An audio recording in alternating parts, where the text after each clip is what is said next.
I knew Marcus was going to do something stupid the moment he stopped calling me by my name and started with young lady.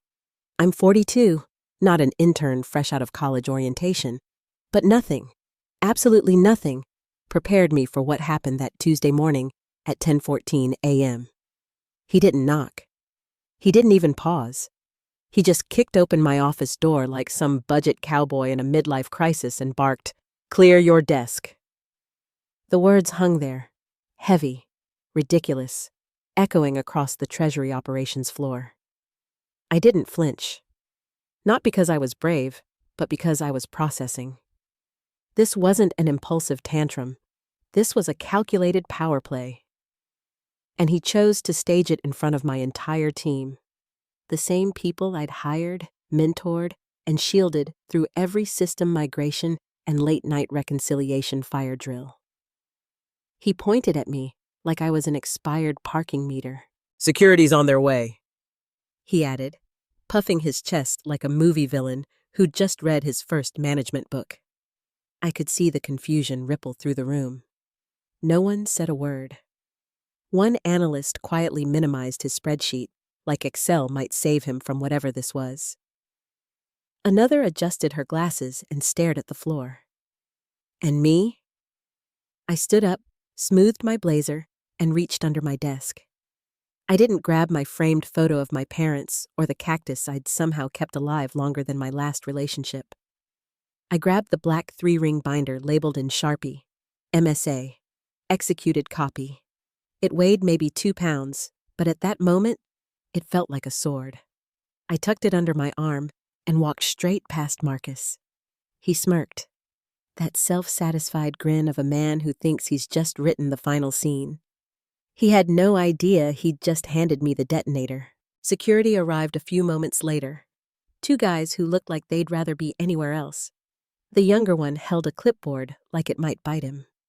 I smiled politely, nodded, and let them escort me out. No tears, no drama. Just quiet steps through a corridor full of people pretending to check their inboxes. My badge deactivated before I even reached the elevator. In the parking lot, I sat inside my gray Subaru, the binder resting on my lap. My reflection stared back from the rearview mirror.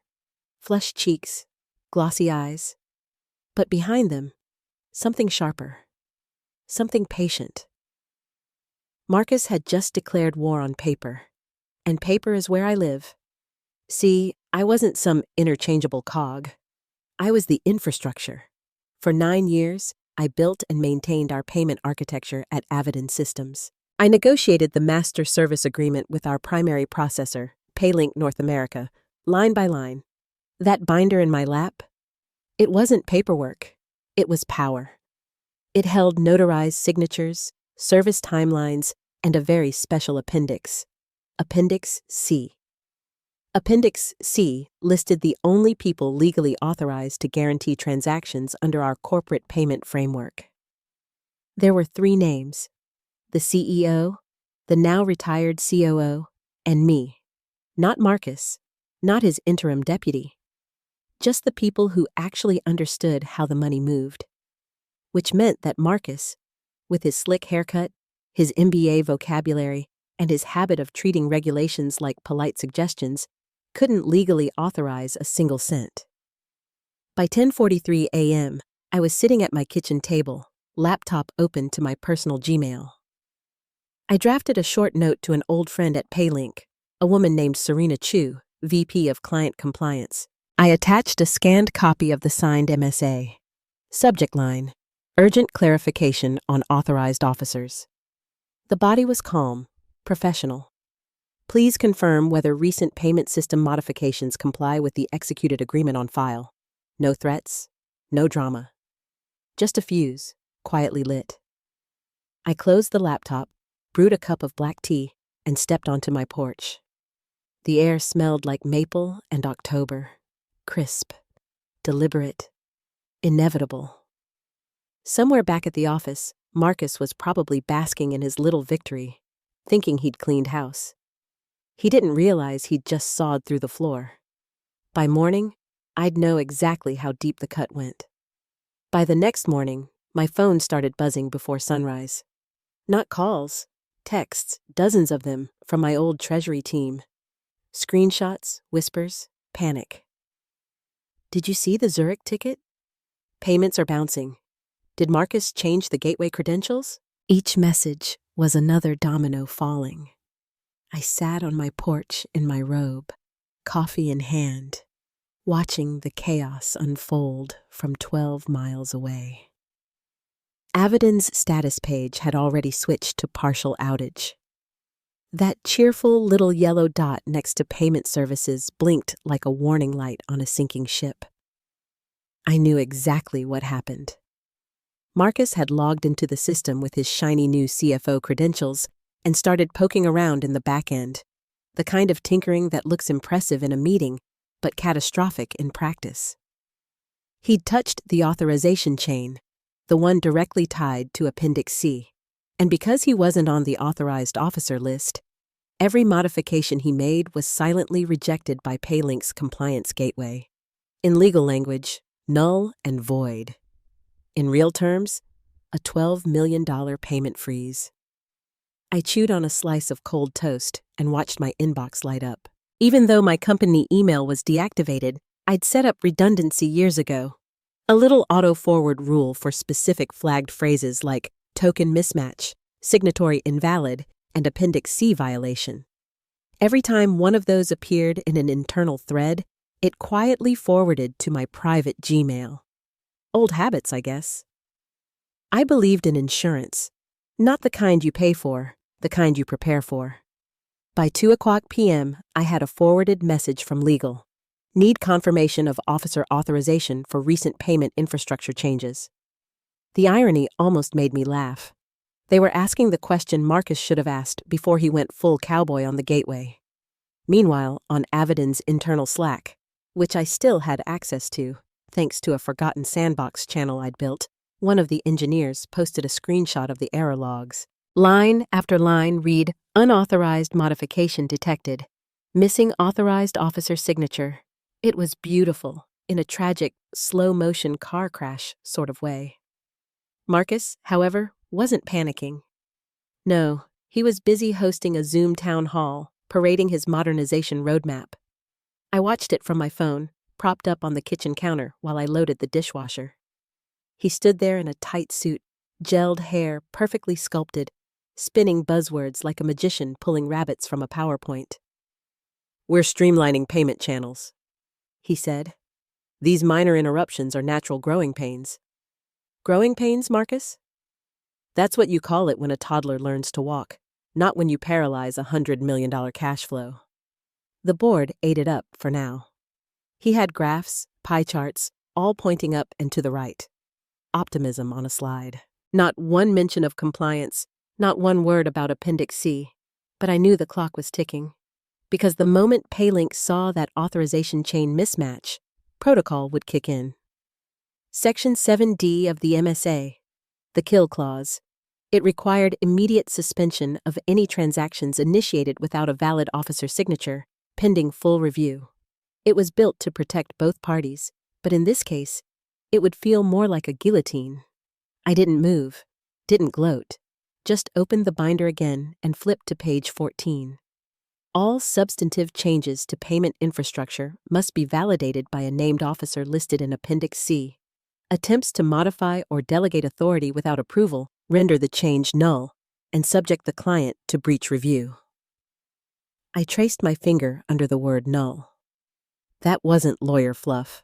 That was a detonator. Still, I waited. Timing mattered more than fury. You don't pull the alarm when you smell smoke. You wait until the fire is big enough that nobody can deny who lit it. And Marcus, God bless his arrogance, was holding the lighter with both hands. By Thursday, the cracks became canyons. 3 major clients flagged irregular transactions. One suspended its quarterly payout altogether. Legal was scrambling. It was whispering. Finance was sweating. Marcus? He was still smiling. Thursday morning arrived with the quiet kind of dread that usually precedes a corporate storm. My phone vibrated again, this time not from the team but from Serena at Paylink. Her name lit the screen like a signal flare. "Morning, Michelle," she said, voice calm but edged. "Got a second?" "Always," I answered, though my pulse was already sprinting. "Your new CFO, Marcus Wright, right? Has triggered 2 compliance alerts and a service quality audit in 48 hours. I smiled despite myself. That's fast, even for him. "What kind of alerts?" "The bad kind," she said flatly. 2 batches of transactions bounced. No valid officer signature.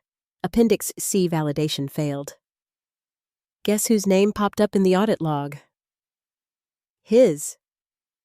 I didn't laugh. He's not on Appendix C. Never has been. Exactly, Serena sighed. And per Section 7D, we can't legally honor any modifications he initiated. We're preparing breach notifications. You still have your executed copy? Of course. Cleaner than your archives, I said. Half a joke, half fact. Good. Send it my way. Original signatures, notarized tabs and all. Then, softer. You holding up? I swallowed. Better than I was? Tuesday. Not as good as I'll be when your inbox explodes. That earned a small, knowing laugh. Send it to my direct line. We'll move fast. When the call ended, I slid the binder from its sleeve, opened my scanner, and watched the blue light glide across each page. The sound was steady, rhythmic, almost meditative. This wasn't revenge. It was procedure, precision, the kind of quiet justice people underestimate until it burns through their calendar invites. I scanned the final page, attached it to an email, and typed, Subject, Executed MSA, Appendix C, Validation. Hi, Serena. As discussed, please find the notarized copy of the executed master service agreement between Avidin Systems and PayLink North America, including Appendix C, authorized officers. Let me know if any additional clarification is needed. Best, Michelle Lang, former Director, Treasury Operations. I hovered over send for a heartbeat, then clicked. No lightning, no soundtrack. Just the faint click of inevitability. By the afternoon, Marcus was still strutting through the office, claiming victory. He'd sent out a company-wide newsletter titled Modernizing Momentum, Avidin's Path to Frictionless Finance. It was practically a love letter to himself. Words like acceleration, digital onboarding, and integrated growth littered the page like confetti at a funeral. My name was nowhere in it, scrubbed, erased, rewritten out of my own architecture. They'd even archived my old shared drives and disabled my accounts. It might have hurt if I didn't already have a ghost key to everything. I'd built half those systems myself, and Marcus, in his infinite brilliance, forgot that the legacy portal still used my credentials as master access. Late that night, one of my old analysts, Tommy, Sweet Chaos Incarnate, emailed from his personal account. You didn't hear this from me, he wrote, but internal audit just flagged 7 anomalies in outbound payments. 2 were duplicates, 1 routed back to the client. Everyone's pretending not to panic. I smiled into my tea. Let them pretend. By midnight, legal had joined the scramble. Their first memo used polite phrasing like authorization inconsistency and integration variance. Translation: We're in deep trouble, but we can't say that yet. I scrolled through the forwarded chain, each CC another nail in Marcus's professional coffin. The final line caught my eye. Pending confirmation from original signatory officer. That was me, my signature, my clause, my rules. Friday morning, the dominoes began to fall faster. Internal audit copied legal. Legal looped in compliance. Compliance looped in PayLink. Each thread grew sharper, colder, more direct. And then came the question. the one that would cut the whole facade open. Who authorized these changes? By then, Serena had everything she needed. By Friday afternoon, the quiet hum of corporate panic had turned into a full-blown siren that only people in finance could hear. Internal audit had escalated the anomalies to the board's audit committee, and Paylink's compliance team had opened a formal review under Clause 7D. Those 4 words were the corporate equivalent of DEFCON 1. My old Slack sandbox, still alive thanks to Marcus forgetting to revoke admin privileges, was glowing with nervous chatter.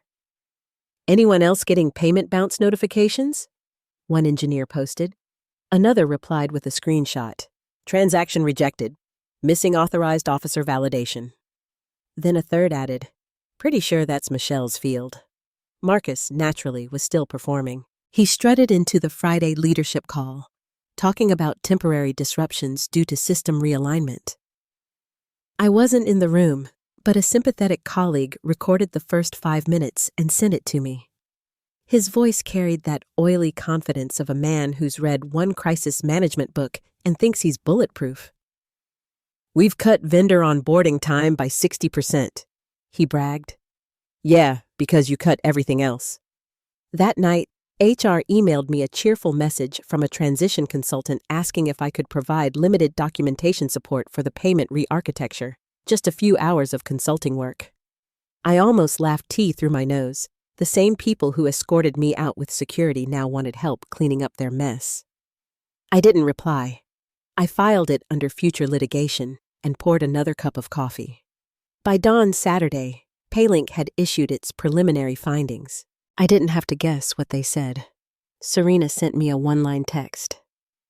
"Brace yourself. They're going to nuke him." When the official letter landed in Avidin's inbox, it detonated quietly. Subject: Immediate service. Pause. Pending authorization review.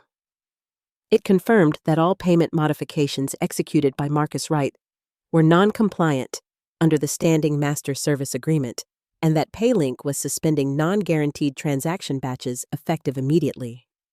That's lawyer speak for you've just frozen your own bloodstream. Inside the company, emails started ping-ponging between departments. Legal demanded a crisis meeting. Finance begged engineering to reverse the changes. Engineering replied, "We can't. System locked by external processor." HR hid. Everyone else looked for someone to blame. And Marcus, predictably, doubled down. He sent another all-staff memo at 10:14 a.m. "Minor service interruptions. Vendor platform maintenance." I nearly spit out my coffee. Maintenance. That's what you call it when you replace carpet tiles, not when $11 million in client transactions are stuck in purgatory. By noon, one of my old analysts, Tommy again, messaged me. "Emergency board call scheduled for 4 p.m. Subject line, urgent compliance status. Paylink North America." I could almost hear the panic through the screen. At 3:40 p.m., the call began. I wasn't invited, of course, but Serena was. She promised to keep me posted. I imagined the boardroom. Long walnut table, too much coffee, everyone pretending this was just another quarterly review. Marcus probably had his slides ready. Graphs showing progress, bullet points reading optimized flow and reduced bottlenecks. Then, at exactly 4:23 p.m., Serena texted me one sentence. Michael Walsh just joined the call. That was Paylink's CEO. Calm, measured, terrifying in his precision. I pictured the moment, the screen flickering as his face appeared, silver-haired, expressionless. "We were asked to clarify officer authorization," he'd begin. Then he'd hold up one page, the signed, notarized MSA I'd scanned, and read the line I knew by heart. "All payment services must be guaranteed by a named officer listed in Appendix C." And then, inevitably, the question that cuts through every corporate illusion. "Your name isn't on this list. Who are you?" Marcus's empire was about to meet gravity from the moment Michael Walsh uttered those 7 words. "Your name isn't on this list. Who are you?" The oxygen in that boardroom must have vanished. I wasn't there, but I'd been in enough of those meetings to know the choreography. The long silence that follows truth, the darting eyes, the shuffle of paper, the slow realization that the emperor's wearing a $300 tie and no authority.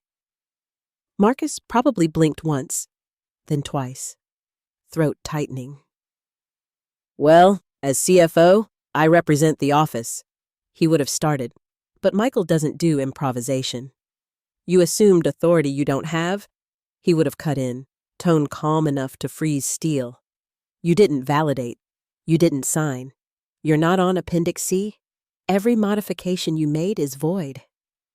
Then, the page turning, the sound of board packets flipping open like a row of knives, executives scanning through sections they'd never read before, legal counsel mouthing clauses under their breath, Appendix C sitting there in bold font like a death certificate.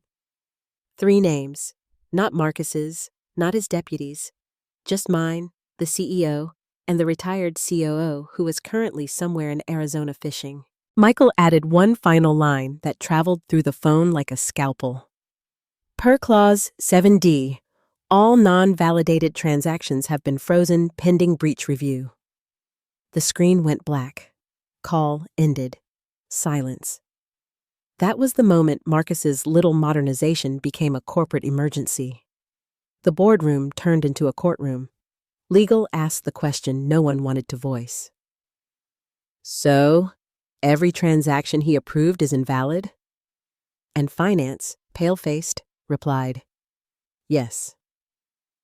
By 5:00 p.m., the damage assessment began. Emails flew back and forth, each one stamped urgent. Support teams were fielding vendor complaints about missing payments. Payroll queries were piling up. One client from Zurich sent a blunt message. Escalation notice. Service violation under contractual review. That's code for our lawyers are reading your blood pressure. Marcus, though, couldn't shut up. Let's hold off on panic, he said in the transcript that later leaked. This is an integration delay, not a compliance breach. Integration delay. I actually laughed out loud when I read that part. He was trying to negotiate with gravity. The legal team wasn't having it. Their lead counsel, a woman named Deborah King, adjusted her glasses, stood up and said, Per MSA verification, only Michelle Lang and 2 others hold signatory authority. All changes executed under Mr. Wright are unratified and in breach.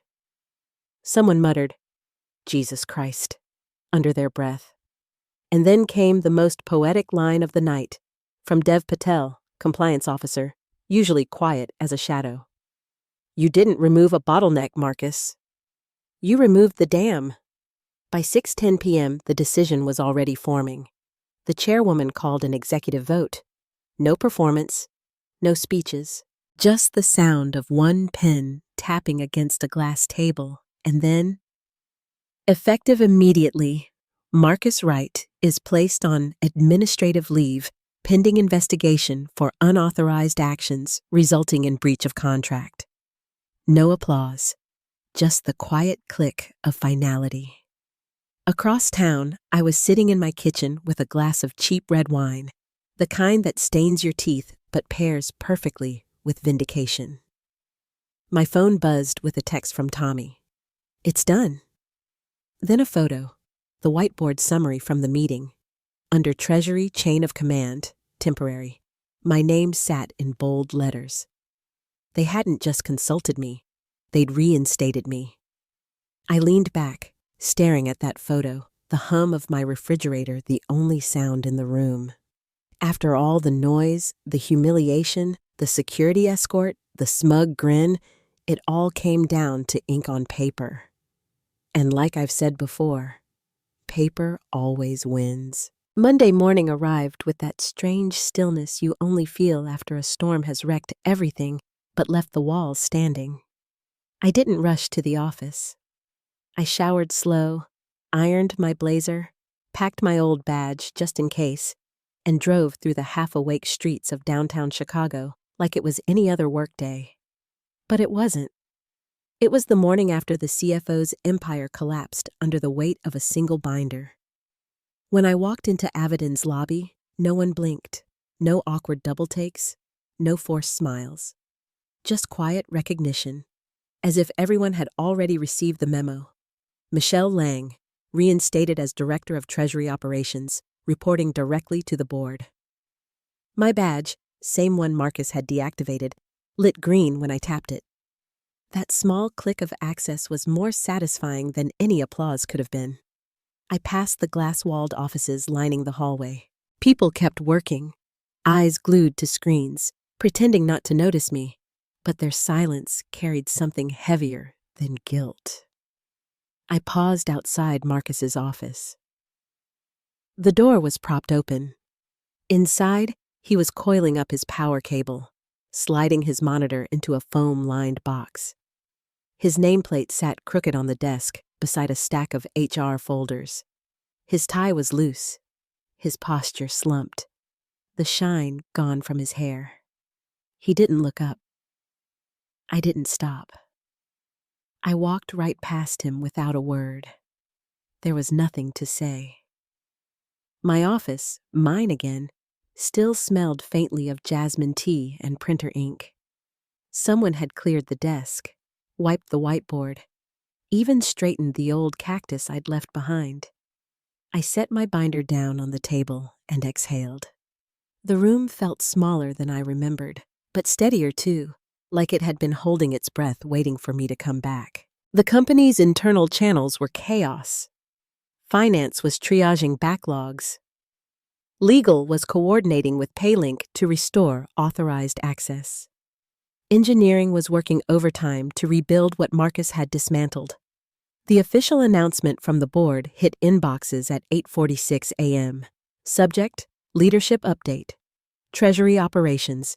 Effective immediately, Michelle Lang is reinstated as Head of Treasury Operations, reporting directly to the Board of Directors for a 90-day corrective period. CFO Marcus Wright is on administrative leave pending investigation. The message was short, factual, sterile, but underneath it, everyone knew what it really said. The contract spoke, and we listened. By noon, the CEO, clearly humbled, called me into the boardroom.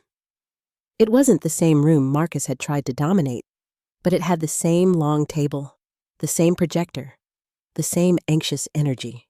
"Michelle," he began, "we appreciate your cooperation during this transition." His tone was soft, cautious, the verbal equivalent of tiptoeing across glass. "I'm not here for thanks," I replied, keeping my voice calm. "I'm here to fix the mess." He nodded. "Paylink will be revalidating all payment systems under your supervision. Michael Walsh sends his regards and his gratitude." I allowed myself a small smile. "Tell him I'll make sure his audit department sleeps well again." Outside, word spread faster than policy. Employees whispered in hallways, vendors called to express relief, and someone from accounting taped a sticky note to the break room coffee pot that read, "The paper speaks last." I left it there. By the afternoon, the processors were coming back online, authorized transactions clearing one by one. Serena texted me, "Compliance satisfied. You're clear to restore full operations." "Welcome back, boss." That night, after everyone went home, I sat alone in my office, lights dim, binder open on the desk. I ran my fingers along the embossed title. Master Service Agreement, Executed Copy. It was just paper, ink, signatures. But it was also my voice, my armor, my justice. And for the first time in a long time, I felt perfectly, quietly seen. By Tuesday morning, Avidin Systems was limping but alive again. The outage banners on the status page were gone, replaced by green check marks and phrases like operational and validated. The crisis that had started with Marcus's tantrum now ended with my signature, the same one he'd erased from history a week earlier. It felt poetic in a way, paper bringing down ego, clause by clause. The board had scheduled one last call with Paylink's leadership to confirm the system's reinstatement. I joined from my office, coffee in hand, binder open beside me like a talisman. The faces on screen looked tired, humbled. The CEO nodded toward me. Michelle, before we begin, we just want to acknowledge your role in stabilizing operations. I gave a polite smile. It wasn't heroics, I said. Just governance. The camera view shifted to reveal Michael Walsh on the other end. Even through pixels, he radiated calm authority. Compliance review is complete, he said. All unauthorized modifications have been voided. Avidin's systems are now fully validated under Appendix C. We appreciate your cooperation and your attention to detail, Ms. Lang. His words landed with the kind of quiet finality that needed no applause. Just truth. Thank you, Michael, I replied. Appendix C will stay under lock from now on. Good, he said. Some people are irreplaceable. Contracts know it, even when companies forget. Then he signed off, leaving silence in his wake. When the call ended, no one spoke for a moment.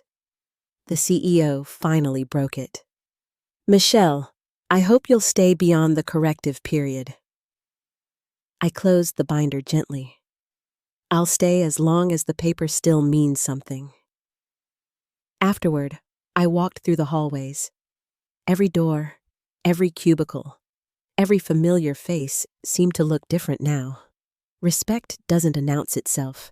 It lingers in how people make space when you pass. Marcus's old office sat empty, blinds half drawn, a faint outline where his nameplate used to be. HR would probably convert it into a conference room soon, neutralize the memory. That's what corporations do best, sanitize history. But not this time. The contract made sure of it. At lunch, Tommy and a few others stopped by with coffees. You saved our jobs, he said, awkward but earnest. You didn't even have to show up with torches. Just receipts. I chuckled. That's the trick. The quiet ones document while everyone else shouts. He grinned. The paper always speaks last, huh? I raised my cup. Always. That evening, when the office lights dimmed and the cleaning crew's vacuums hummed in the distance, I packed my things, not to leave, but to reclaim the rhythm I'd lost. My old cactus sat by the window, somehow still alive. I watered it, then slipped my badge into my coat pocket. Outside, the Chicago air was sharp, honest. I stopped at a small cafe across from the building, ordered an espresso, and sat by the window. Through the glass, I could still see the Avidin logo glowing against the night. Somewhere in there, a dozen people were writing new policies based on the very clause Marcus ignored. The irony wasn't lost on me. My phone buzzed. A message from Serena. Paylink officially closed the breach case. Congrats, Lang. You turned compliance into art. I smiled. Not art, I typed back. Just structure. People forget structure saves them until it bites. She replied with a laughing emoji, then, drinks on me next time you're in D.C. The street outside glowed gold under the lamplight. I thought back to that morning a week ago. His voice, the humiliation, the security escort, and felt none of it anymore. Just calm. I hadn't yelled. I hadn't threatened. I hadn't schemed. I'd simply followed the ink. The same ink that built the company. The same ink that undid him. In this world, power doesn't live in the loudest voice or the highest title. It lives in the signature that outlasts both. I finished my espresso, pulled the binder closer, and whispered to no one in particular. Paper always speaks last.